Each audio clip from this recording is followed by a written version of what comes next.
அடுத்தது வந்து அளவு பார்க்கறது வந்து நான் இந்த உயரமும் அகலமும் எடுத்து வச்சிருக்கிறேன் அவன் பேர் எழுதி. அப்போ அவன் உயரம் இப்போ 37 சென்டிமீட்டர் சொன்னா 46 சென்டிமீட்டர் அகலம் எடுக்க போறேன். அப்ப இந்த உயரத்தை வந்து இதுல மார்க் பண்றேன். இதுல 31 இதுல மார்க் பண்ணிட்டு அகலத்தை வந்து இங்கால விரிச்சு இப்படி எடுக்க போறேன். 46 இந்த அளவுக்கு எடுத்து இதுல வந்து கொண்டு போய் குத்தி வைக்கிறேன்.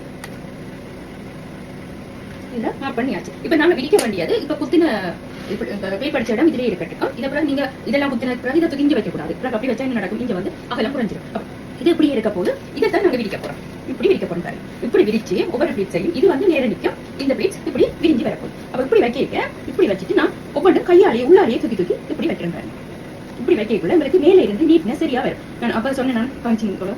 இதுல வந்து இப்படி வைக்கக்குள்ள இதை வந்து இப்படி வச்சுங்கன்னா சேப் வந்து எடுக்கிறதுக்கு ஈஸியா இருக்கும். முதல்ல நான் சொன்னேன்னா ஒவ்வொரு பிளேட்ஸும் இதுல வந்து மேல இருந்தா அப்படி நாங்க தூக்கி வைக்க இது மேல வரும். இது உள்ள இருந்தா என்ன நடக்கும்? இது மறைஞ்சு உள்ளால மறைய பார்க்கும். அதுக்காகத்தான் இதை தூக்கி மேல வைக்கணும்னு சொன்னேன். இப்ப இப்படியே வச்சு இது இழுக்கும் போது உங்களுக்கு இப்ப ஈஸியா வரும் பாருங்க. ஒவ்வொரு பிளேட்ஸும் தானா ஈஸியா வந்து இருக்கும்.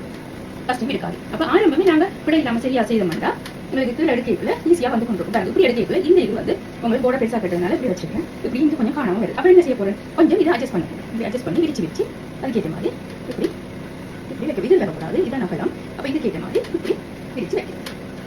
இப்படி வைக்க பாருங்க. விரிவு சரியா வந்து இங்கேயும் விரிஞ்சு வரும். இப்படி பாருங்க எடுத்துட்டு பிறகு இந்த இடத்த வந்து சொன்னீங்கோ. இந்த இடம் ஒவ்வொன்றும் நீட்டா அளவு சரியா இருக்க வேண்டிய வரும். இப்படி எடுக்கக்குள்ள உங்களுக்கு பிளேட்ஸ் ஒவ்வொன்று வெளியில இருக்கிறதுனால ஒரே அளவுக்கு வந்து இந்த ஷேப் வந்து உங்களுக்கு வி வடிவத்தில் வரல.